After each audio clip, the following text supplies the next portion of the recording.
3장 22절부터 30절입니다.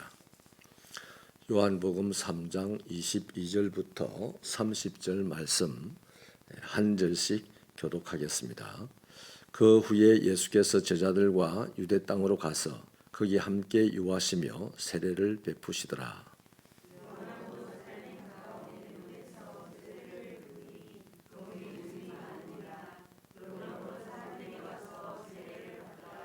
요한이 아직 옥에 갇히지 아니하였더라.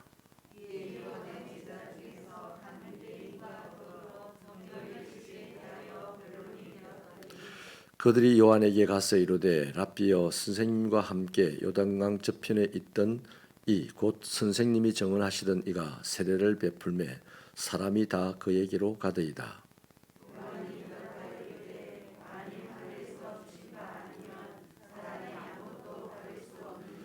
내가 말한 바 나는 그리스도가 아니요 그의 앞에 보내심을 받은 자라고 한 것을 정언할 자는 너희니라.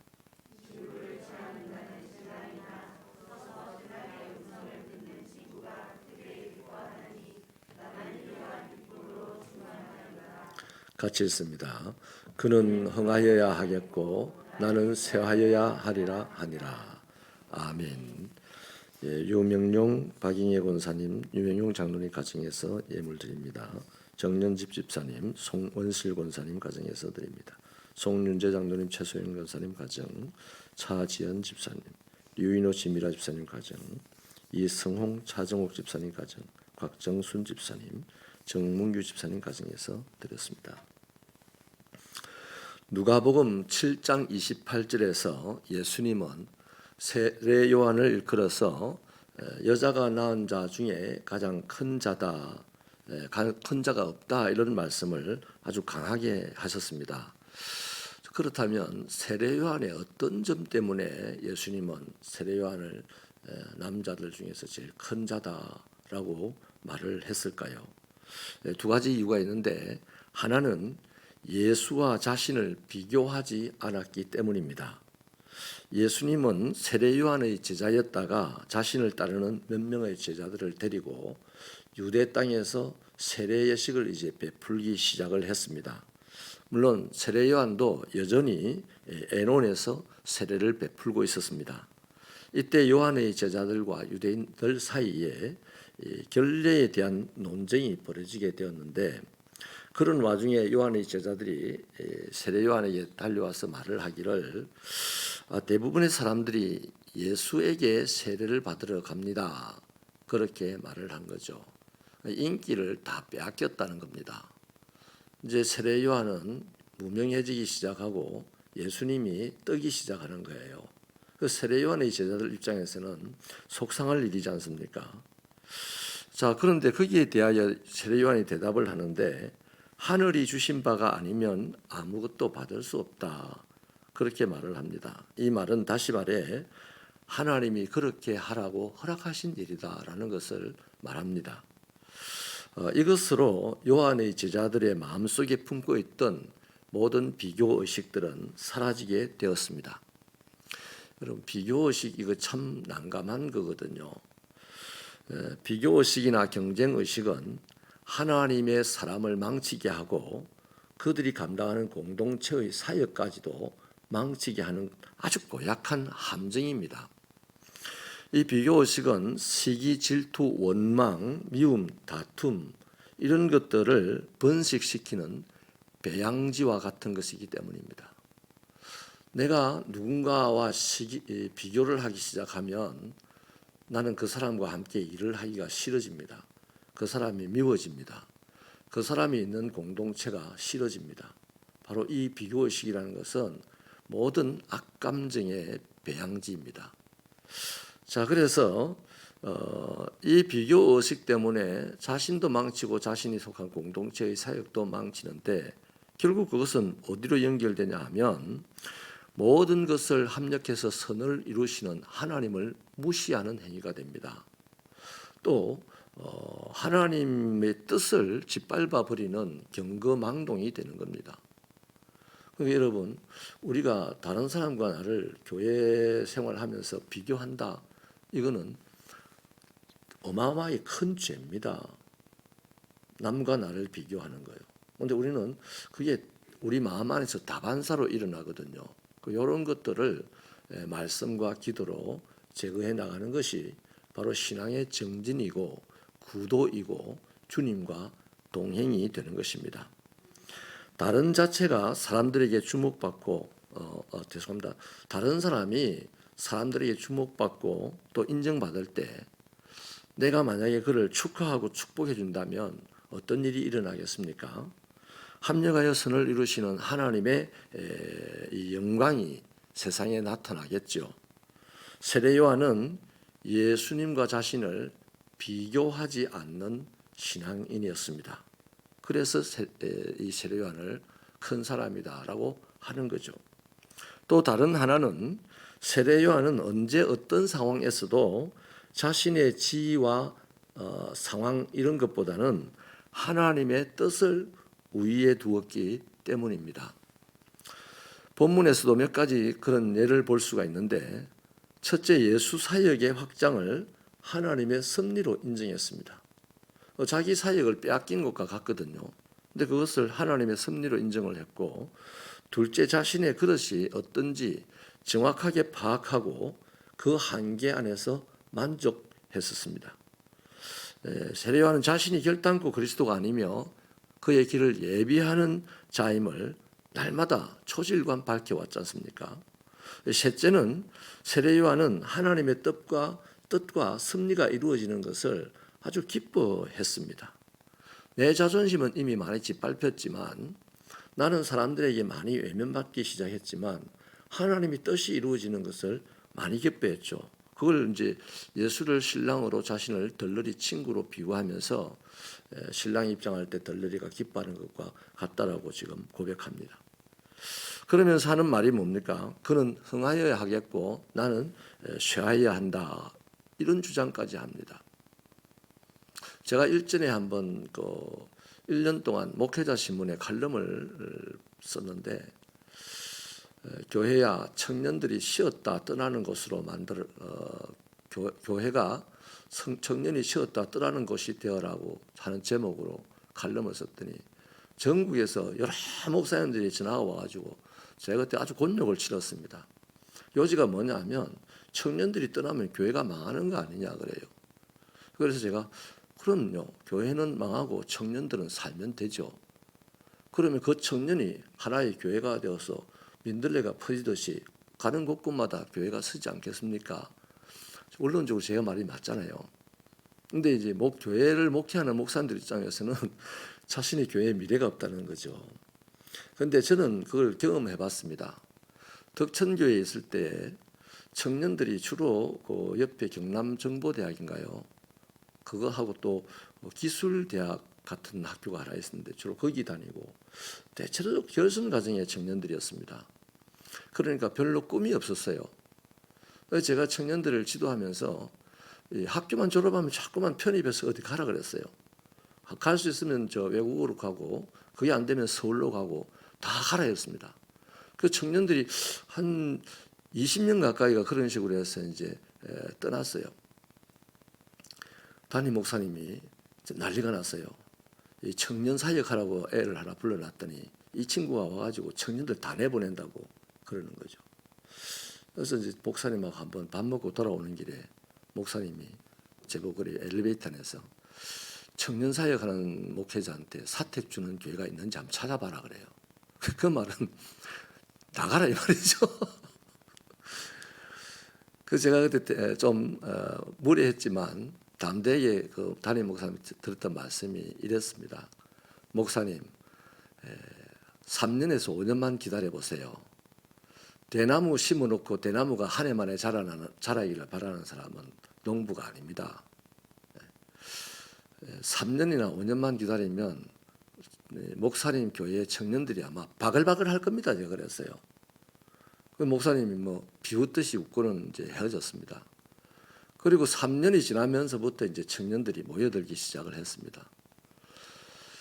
무슨 말이냐 하면요. 오늘 이 본문 말씀에 세례 요한이 나는 쇠하여야 하겠고 예수님은 흥하여야 된다. 그 말은 다른 말로 말하면 뭔 말입니까? 너희가 나와 복음을 위해서 죽으면 내가 너희를 위하여 너희를 살리리라 하는 예수님의 말씀과 일맥상통한 말씀 아닙니까? 이게 안 돼요. 우리가 죽고자 하지 않습니다. 예수 믿고 자꾸 살고자 하니까 예수가 나를 살려주는 것을 경험 못해요. 내가 예수 믿고 부자 되려고 아주 애를 쓰니까 예수님이 나를 부자 되게 해주는 것을 경험 못합니다. 내가 예수 믿고 큰 사람이 되려고 애를 쓰니까 예수님의 은혜로 크게 되는 것을 경험을 못해요. 예수를 믿으면 작아지려고 애를 써야 예수께서 키워줍니다. 예수를 믿으면 예수 때문에 가난해지려고 애를 써야 예수께서 부자 되게 해주십니다. 예수님을 믿으면 예수 때문에 내 몸이 아주 피곤할 정도로 내가 주의 일을 하다가 병이 들어도 좋다고 달려가야 주님께서 우리 병도 고쳐주시고 건강하게 해주십니다. 이건 문자적으로 딱 맞는 말입니다. 사랑하는 여러분, 나는 흥하여야 하고 예수님은 나는 쇠하여야 하고 예수님은 흥해야 한다. 이 말은 달리 말하면 범사의 하나님을 인정하는 세례요한의 신앙입니다. 하나님의 뜻 앞에서 단 한 번도 자신의 뜻을 펼쳐본 적이 없는 사람이 세례요한이에요. 아니, 하나님, 나를 이런 만신창이 만들려고 먼저 보냈습니까? 얼마든지 섭섭해서 이런 말을 할 수 있는데 세례요한은 안 그래요. 마음속으로도 안 그러는 거죠. 바로 이것이 예수께서 말씀하시는 위대함입니다. 하나님의 뜻을 세우기 위해서 내 자존심이 짓밟히는 것을 아랑곳하지 않는 것, 이것이 바로 위대함이요 큰 사람인 것입니다. 우리 새벽기의 성도들의 신앙이 이렇게 성장하기를 축원합니다. 열심히 봉사를 하다가도 자존심 상하면 안 해요. 이게 우리들의 현주소입니다. 우리에게도 주어진 직분이 있고 또 사명이 있지 않습니까? 여러분 질문 드리겠습니다. 그 사역의 한계 안에서 만족하고 사역에 임하십니까? 또 행여라도 하나님의 계획과 섭리보다 내 자신의 계획이 먼저 이루어지기를 바라는 마음은 없습니까? 범사의 여호와를 인정하는 말씀 의미는 하나님의 절대 주권을 인정하라는 얘기입니다. 절대 주권. 하나님의 절대 주권을 인정하는 것이 바로 기독교 신앙의 시작이고 마침입니다. 내가 태어날 때도 하나님의 주권으로 태어났어요. 내가 죽을 때도 내 주권으로 죽을 수 있습니까? 그거 죄잖아요. 죽을 때도 하나님의 주권 때문에 죽습니다. 기독교 신앙의 시작과 끝은 전 과정은 하나님의 주권을 인정하는 겁니다. 하나님의 주권을 절대로 인정을 할 때 드디어 내 안에 비교의식이 사라집니다. 그분의 주권을 인정할 때 내 자존심이 사라지고 자존감이 막 올라옵니다. 자존감이 뭡니까? 아무것도 아닌 나를 무시되게 해주시는 하나님, 죽을 수밖에 없는 나를 살려주신 하나님, 죄에 짓눌려 헉헉거리며 살아갈 수밖에 없는 나를 자유하게 해주신 하나님, 이런 것들이 이 자존감입니다. 자존심은 뭡니까? 내가 좀 잘 될라 하니 나를 꺾어버리시네. 내가 좀 이런 낼라 하니 나를 떨어뜨려 버리시네. 뭐 이런 게 자존심입니다. 자존심은 나를 망하게 하는 것이고 자존감은 나를 상하게, 흥하게 하는 것인데, 자존심은 마귀가 주는 것이고 자존감은 하나님이 주시는 겁니다. 근데 나를 자꾸 뜯어보면 나는 마귀가 주는 것을 가지고 지금 열심히 살아가고 있어요. 하나님이 주시는 것을 가지고 살아가는 지혜로운 분 되시기를 바랍니다. 그래서 절대 주권을 인정하고 비교의식을 갖고 살지 않을 때 드디어 그 사람은 방황을 종지부짓고 일사천리로 주님과 동행하게 됩니다. 그런데 자꾸 비교의식을 가지고 내 자존심을 세우면서 살게 되면 주여 주여 하면서도 끊임없이 영적 방황을 하고 살아가는 게 되는 거죠. 그래서 신앙생활이 피곤하고 답답하고 재미가 없어요. 여러분, 자존감과 비교의식을 내려놓고 하나님의 절대 주권을 인정하고 다닐 때 그 사람의 일이 미치는 곳마다 하나님이 급 기뻐하는 일이 될 줄로 믿습니다. 말씀을 마치겠습니다. 그리스도인은 좋은 신은 신을 수 없을지라도요, 중요한 얘기입니다. 세상에서 가장 훌륭한 발걸음을 걸어갈 수 있는 사람입니다. 그런데 내가 예수를 믿고 좋은 신을 얻기 위해서 몸부림치면 그것 때문에 주님이 원하는 훌륭한 발걸음을 옮길 수가 없어요. 그리스도인이 세상에서 소금과 빛이 될 수 있는 비결은요, 남보다 좋은 신을 신는 것을 목적으로 삼고 사는 것이 아니라 가장 훌륭한 발걸음을 걸어야 되겠다는 것을 목적으로 삼고 살 때 그 사람은 그냥 빛이 되고 그냥 소금이 되는 겁니다. 나는 빛이요 나는 소금이다 맨날 그래도 훌륭한 신을 목적으로 삼으면 절대 빛이 되고 어두운 세상, 빛이라도 어두운 세상을 밝힐 수 없고 소금이라도 세상을 만나게 할 수 없어요. 그래서 깨뜨려져 버리고 짓밟혀 버리는 인생이 되고 마는 것이죠. 가장 좋은 신발, 가장 좋은 자동차, 가장 좋은 집, 이런 것, 그런 것을 목적으로 두지 않고 먼저 하나님이 보시기에 합당한 삶을 목적으로 두고 살아가면 하나님이 좋은 신발, 좋은 자동차, 좋은 집 주면 감사할 일이고, 그 주지 않아도 불편하게 살아도 바른 걸음은 걸어갈 수 있어야 한다 하는 겁니다. 아멘입니까? 부자가 되면 좋죠. 그러나 부자가 안 돼도 필수적인 것은 바른 걸음입니다.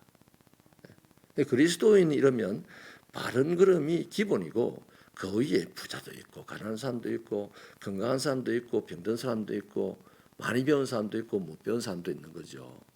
그래서 저와 여러분이 이 세례 요한처럼 바른 걸음을 걸어가는 그런 사람, 그런 신앙을 살아갈 때 우리들의 삶의 자리에는 하나님의 빛이 드러나게 될 줄 믿습니다. 하나님, 세례 요한이 위대한 것은 세상에 있는 것을 많이 가지고 더 가지는 것이 아니라 하나님의 주권을 인정하고 예수와 자신을 비교하지 않음으로 말미암아 바른 걸음을 초지일관 걸을 수 있기 때문이었습니다. 아버지 하나님의 말씀이 우리에게 보여준 대로 이제 우리도 세례 요한처럼 공동체 안에서 남과 나를 비교하지 않게 하여 주시고 자존심을 세우기 위해서 영적으로 방황하기보다는 자존심을 버리고 자존감을 가지고 주님이 원하는 걸음을 걸어가 항상 빛이 되고 항상 소금이 되는 그런 신앙의 활동들이 되게 하여 주옵소서. 하나님, 오늘 하루도 우리 새벽교회 성도들이 해가 뜨고 해가 질 때까지 수고로운 일들을 많이 할 텐데 아버지 하나님의 영광의 빛을 비춰주셔서 하나님의 은혜로 하루를 잘 보내고 무탈하게 보내게 하시고 건강하게 보내게 하여 주옵소서. 예수님의 이름으로 기도하옵나이다.